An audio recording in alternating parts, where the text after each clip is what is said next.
for the past couple of days, I actually went to the movies. And I saw two movies, to be exact, in one night. And I saw were Hell Fest and Venom. Those two movies, I have to be honest, one was good, the other was quite decent. But actually, they were both actually very good. Just in my opinion, in my standard. So this is the first time I actually went to the movies. I was trying to bring Tiki in, but somehow some usher dude said no pets allowed. And that point on, she got very pissed, and they called her a dog. But what did she do? Believe me, you don't want to know. My first movie that I want to reveal and talk about is Hell Fest. Yes, this movie is actually the perfect good gore movie. Well, not really perfect, but it's actually very decent. It actually stars, which are Bex Taylor Coons, Amy Forsmith. I think that's how you pronounce her last name. Sorry if I'm not good at pronouncing people's last names. Or first names, whatever. And the good and all that we know is Tony Todd, which he only appears as a cameo for at least a minute or two. But he doesn't die. That's the good thing. So, however, for this movie, it is practically good, and I really love the storyline, and it has this killer that wears this weird-looking mask. I thought it was a babyface mask, but that's from another movie that I'm thinking about. But for this killer, we don't really know about his background story, not too much. And kind of think of it, I think I've seen him somewhere. Maybe he's a closer relative, I don't know. People ask me how I got into the movies. Well, I just sort of, how should I say it? Just went in without anyone noticing of who I am. How I got back here, well, I just simply ran, or maybe a teleport, because the sun was about to rise up. If you people are asking me if I'm a vampire, I am not a vampire. I just have sensitive skin, okay? I'm just a demon with a sensitive skin, for Christ's sakes. Storyline is not too bad. So it's actually about with these group of college kids that they go into this theme park called Hell Fest, and they have a wild time of their lives until this killer just goes off killing them one by one. But practically, we all think that they're dying with all these weird-looking creatures and all these blood and guts and coming out. It's actually just only just part of the show, so as they say. And the protagonist, Anne Franzen, that plays Natalie, she's the protagonist throughout this whole film. I thought at first it was that girl from Scream. I thought she was going to be the protagonist. But it's kind of like a vice versa, like how the table has turned. We see the character's development, and the killer is actually he doesn't really talk too much. He's probably the quietest killer, like Jason Voorhees and Michael Myers version. He's not really a supernatural killer, and we don't even know why he's killing all these kids. Maybe to get revenge or something, probably maybe because he used to be the owner of this theme park. There's just so many questions, but we don't really see the killer's face. I thought at first it was one of the kids, that maybe one of them would be the actual killer, but that would be a rip-off of Scream. That would be just ridiculous. By all means, this movie is kind of like a whole new version, whole new chronicle horror film. That what if imagine a killer kills you in a theme park, which we've seen it for a couple movies that they've done it before in theme parks, but not this kind of theme park. The Hellfest is the place that you could go.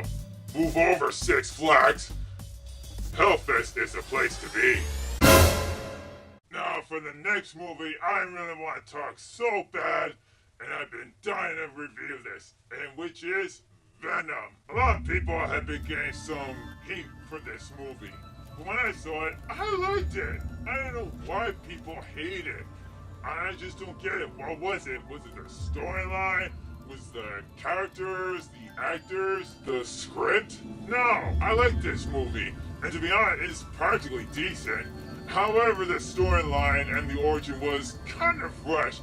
I felt at the beginning that they just like rushed it in so that way they could have Eddie Brock having the symbiote on and he could be known as Venom. But at least they fixed the character, unlike with the other movie with Topher Grace. I'm not like backlashing or anything, but honestly, Spider-Man 3 could just be thrown away. Now this is the kind of Venom that we want, especially that Tom Hardy played as Eddie Brock, not really a news reporter, well, he is a news reporter and a journalist, but also an anti-hero, and that stars Michelle Williams.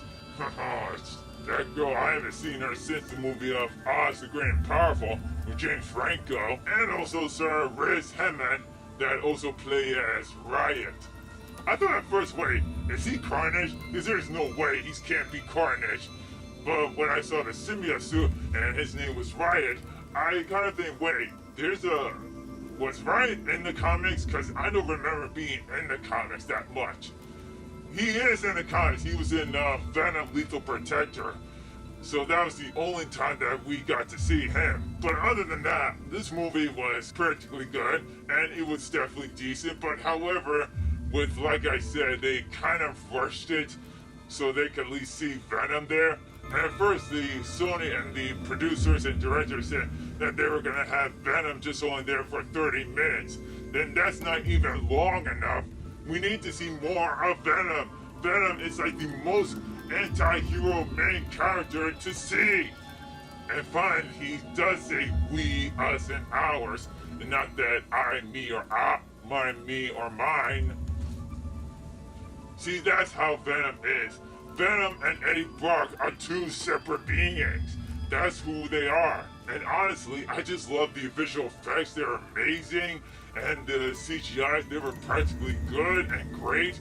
I even love the fighting scene as well between Venom and Riot. That was my most favorite ever. Now the character's development, Tom Hardy, he goes way up top to this one, and when he definitely plays Venom and Eddie Brock at the same time. There's some like funny moments as well. I just love these funny times. They make me laugh. Sometimes they want me to go up out of my chair, and sometimes it just I think some people were crying. But not me. I wasn't crying. I was a big tough demon. Demons don't cry. We never do. But out of the all, I think Venom definitely deserves a second chance. And maybe you guys should go see it. Definitely see this movie. Definitely get this movie on Blu-ray and DVD.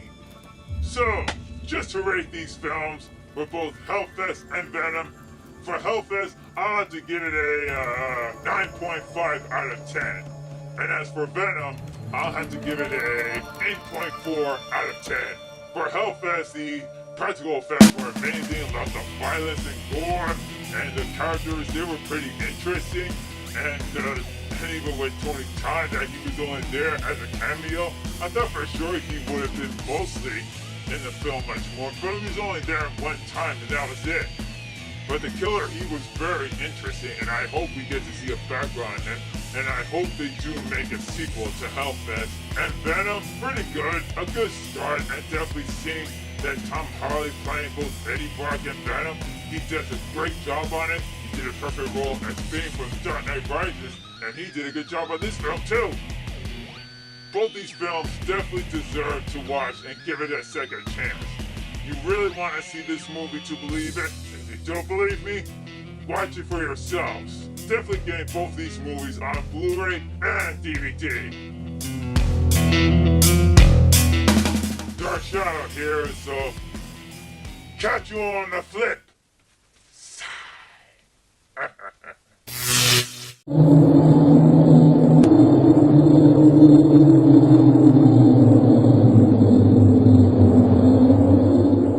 Oh yeah, I forgot to mention, after the movies I decided to go on a little shopping for myself.